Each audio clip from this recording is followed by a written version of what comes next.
Hello. Let's continue to the part 2. In the part 1, actually, we stopped on a point where we couldn't run the model. I checked the model. Um, you can reopen the model. One thing I need to change in the model, actually, I noticed this was a mistake. If you go to interaction and you click on a manager here, you need to double click there. Indeed, uh, indeed, the master surface, it should be actually the beam, and the slave surface will be the stiffness. So how we gonna manage that? Because we did that in opposite there. We manage that the master is stiffness and the whip is basically uh, the slave. So to do that, only if you click there, switch surfaces. Therefore, the master will be the switch. So I said okay. We do the same procedure for each of the ties.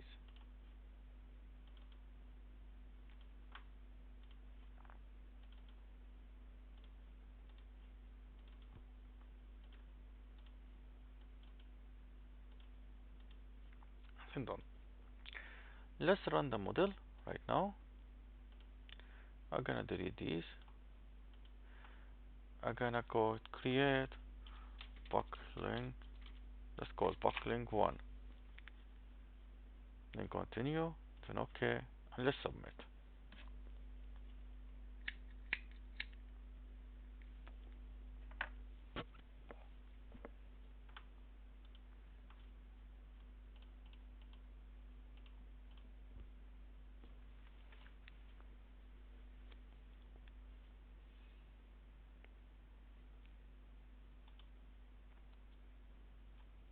Good news that analysis input file processor complete successfully.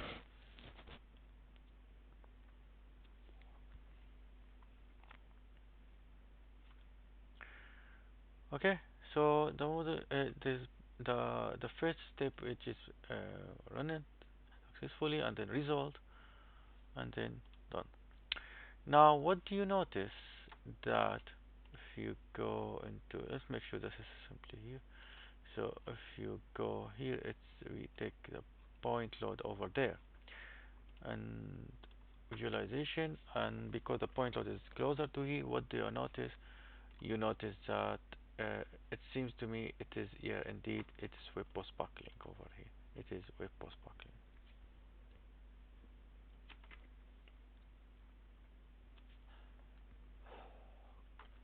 So I see it's with post buckling.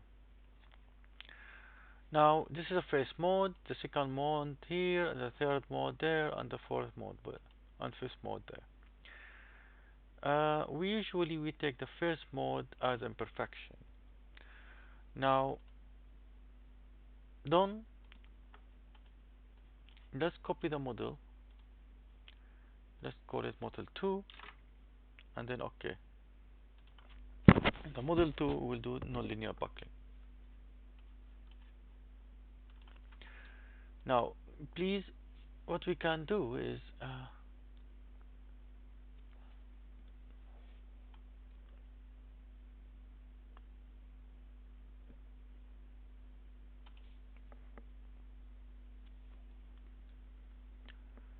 what we'll do now, I will generate a nonlinear analysis. I will do a nonlinear analysis. To do that, we need firstly to introduce imperfection. Before we introduce imperfection, we will go to step. You click there. Sorry, before you do that, you go to model, edit keyword. You have to do this step by step. You need to go model, keyword, and go to model 2. You go to the end, delete this last two lines. Make sure you delete it first, and then OK. Now you go to step, you you click there, you click on a step, and you do a replace. You go to general, general static, continue. Make sure this is on. You go to incrementation, increase it to 100,000, initial 0.01, Make sure the minimum is 15 here, 10 power 1 e power minus 15, and the maximum, let's say 0.2. This we could have enough dots, nodes, and then OK, and dismiss. You go then into load. Now you go to this load, and you delete it because you don't need it anymore, and then yes, dismiss. Now instead of load, I will do a displacement control. So I will go to boundary condition manager, and you go create. Make sure you choose the Poplink and call it as loading. You go displacement, you go continue, you click on that node here, and then done, and you take a displacement, let's say maximum displacement. If you go it's, let's say, about 50 millimeter, for example, in y direction, minus 50. You can keep increasing until you find the ultimate load and the wave post backlink, and then you said OK and dismiss. Now of course this value of 50, this is not fixed, is I just give it a 50. Now if you see that after you draw the wave load deflection relationship, that you load deflection relationship is after the ultimate load, you find there's deflection load, there's enough, this is going to be a value enough, otherwise you increase it to 100 or 200.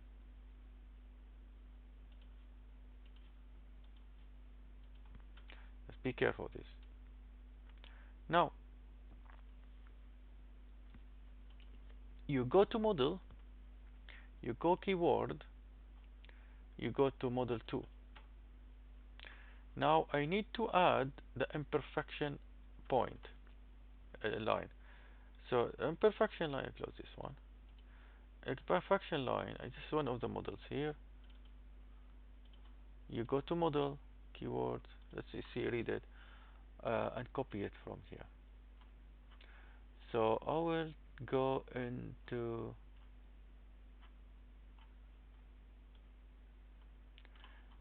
you go after, just before the step. So you put just before the step, Control C. Hopefully I can copy it just before the step. Here the step. Control V. Excellent. Now the file name is actually Poplink1 because that's the name of the file. It should be.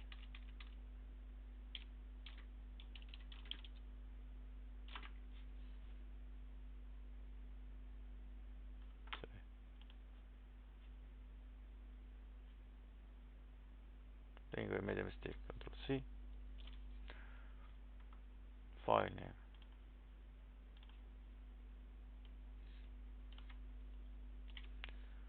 Here, delete here. Poplink1.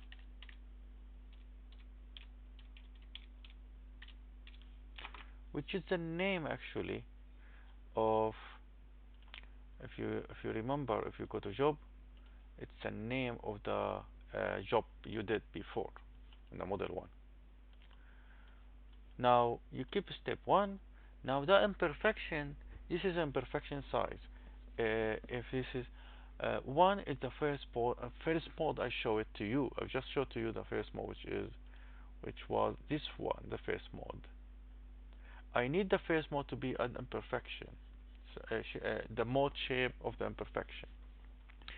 And this is 1, and you draw a comma and then a space, and then you put a point, another value. This value of 0.82 is basically an imperfection size, and indeed imperfection size, we will assume it as the height over 500, which is about 0.866. So be careful when you draw this. You write these lines. So imperfection, comma, space, file equals to buckling1, which is the name of the file. Then comma, space, step equals to 1. And then the next line, you put 1 is basically the face mode of the buckling. Then comma, then space, then imperfection size 0.866, which is h over 50, 500, and then OK.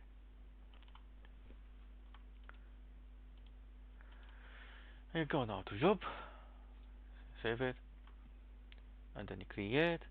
Let's call it web post buckling. Make sure this is a mode 2, and then continue, and then OK, and let's run.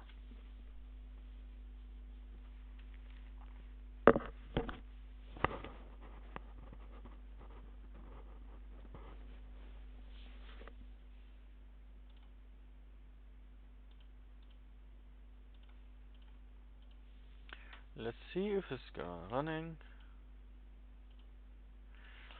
Um,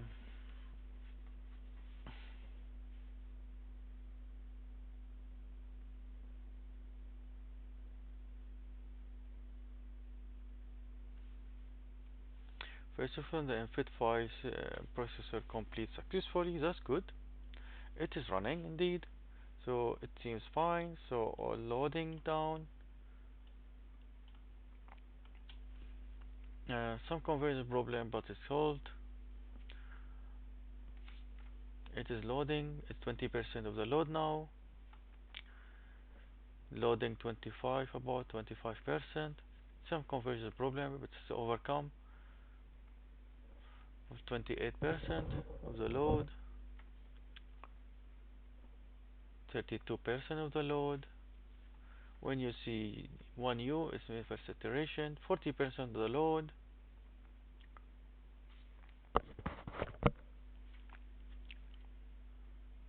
46.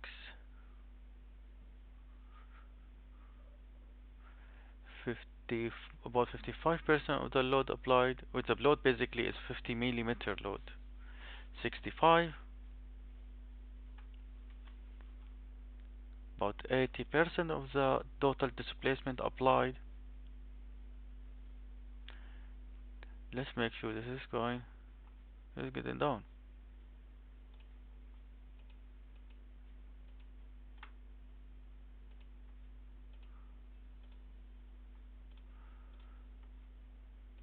That's done. Result. Oh, crushed. No worries. You can reopen it because it's crushed. Sorry. Reopen it. It's somewhere. I save it here. CAE. Sometimes it crushed. So if you crushed, open it again.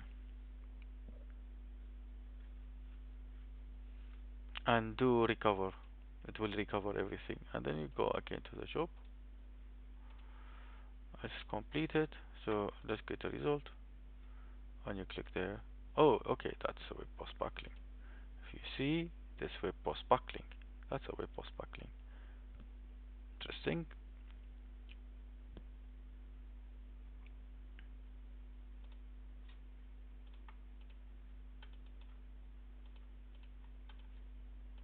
Now, what I want to do, of course, this is due to imperfection, so that's for the reason. What I want to do, indeed, I want to find out the load deflection relationship. Now, how to do that? We will go to Tool, XY Data Manager.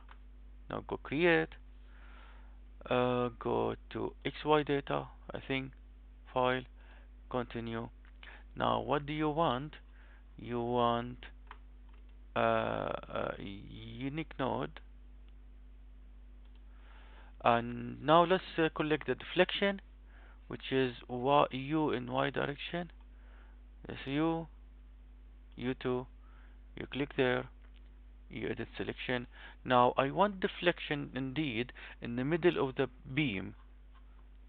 So it's something, this in the middle, and then done.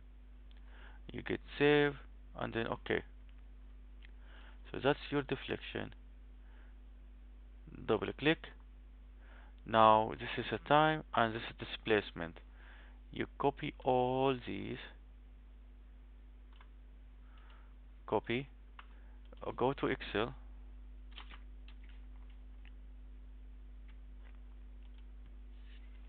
You don't copy the time, you need the displacement. You see here the displacement.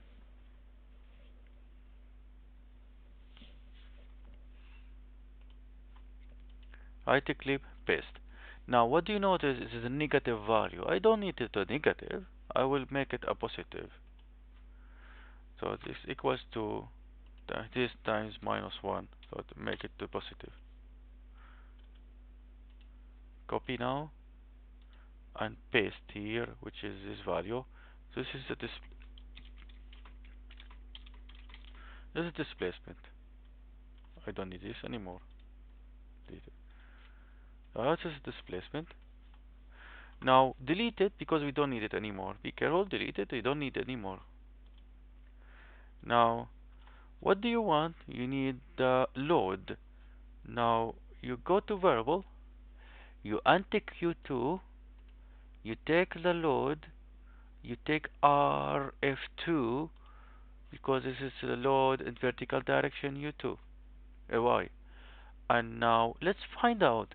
The load is applied somewhere here, which is hard to know. It's not in the middle, it's somewhere here. So let's go to node set. Let's find it. Click on the highlight item. If you click this one, it's not here. It's not here.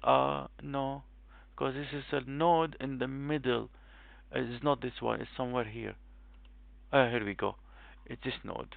This node, because this is a node where the applied load, if you remember, because the load is applied 20 millimeter from the middle. It is not in the middle. It is not somewhere else. It is U3. Set 3. So it seems the name is set 3. This one. And that's save and then OK. Double click and you're gonna find the force and the time. You don't need the time. You need the force. Copy. Paste. I will paste it here.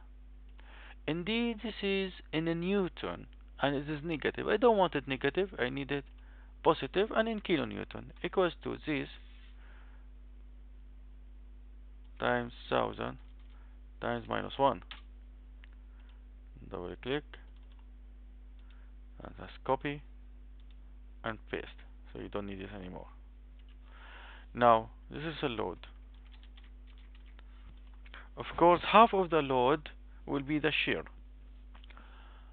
Now you take all these together and you go to insert, scatter, and you get this, and you end up with load deflection relationship. Oh, sorry, the load deflection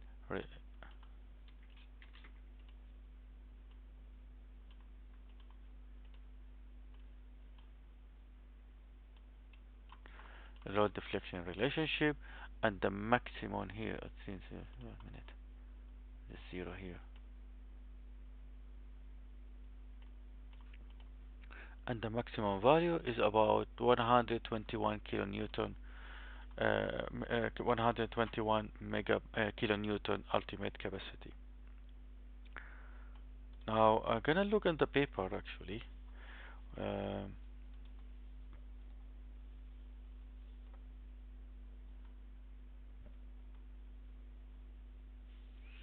where did I download it? Somewhere. Should be downloaded somewhere.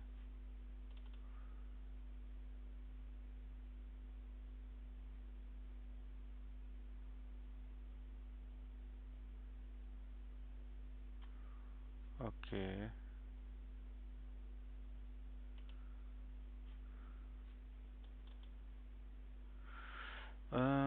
Should we download it? Where did I download it? Somewhere. I don't know. Okay, sorry.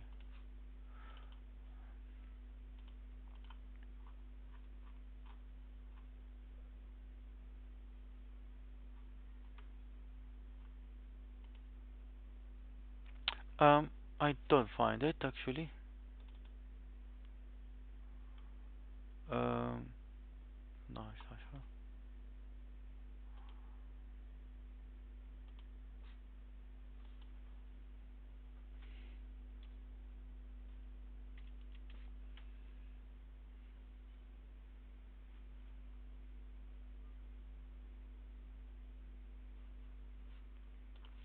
Okay, let me see.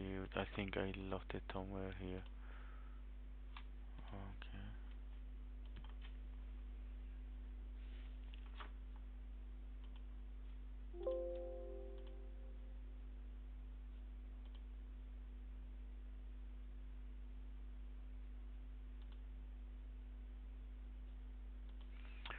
history, downloads. Here we go.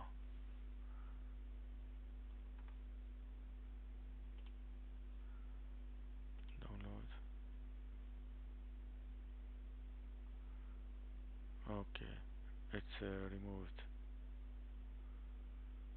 so I cannot find it. Anyway, by looking at the paper, you should notice they are very close results. Um, and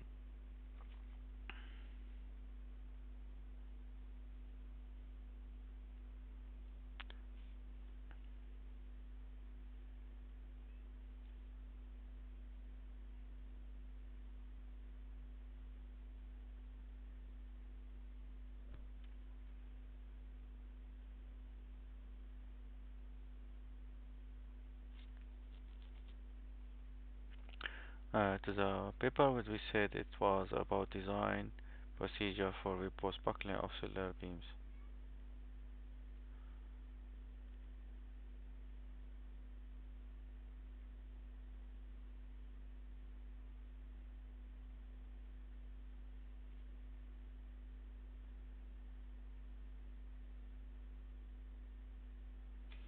So let's open the paper from the LSPU outside.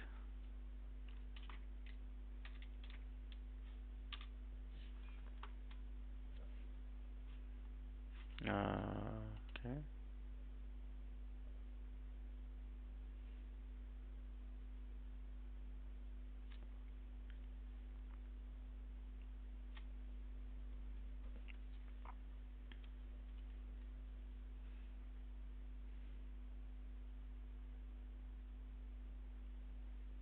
Yeah, cannot open it.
There you go.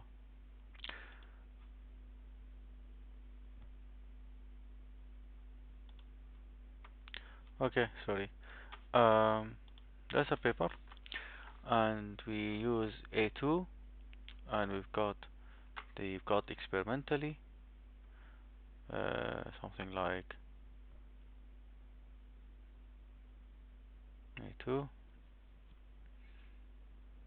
experiment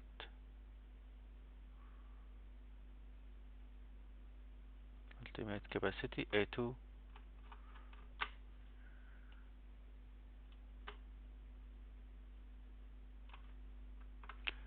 about, yeah, good. The experimental load was 123.7, 123.7, while we've got the maximum 121, which is validated in the model. So the model is very validated and is very good compared. Uh, so that is a good thing. And also, if you look over A2 here, that is the A2 over here, something like this. And I think the reason is not getting the same curve is simply because we didn't include uh, uh, the hardening. Anyway, that's all actually. Um, so we noticed that with post-buckling, of course, if we didn't manage to get that after post-buckling, you need to increase over 50. So it's 50, it was enough. If you're not getting that the curve goes down, you need to have more load applied. Thank you for listening, and that end up with having the way post-buckling for cellular beam for normal sling steel. Now, if you want to do it for uh, steel with strain hardening, you should actually include the strain hardening. That is going to be a different topic. We will discuss this later on. How can we include the strain hardening for steel into the cellular beam? This will be a different topic. Also, we may have time. We will work also how to include the stainless steel material instead of steel material. So two things we could add into it. Uh, the strain hardening for steel and also for and the stainless steel material. Thank you very much.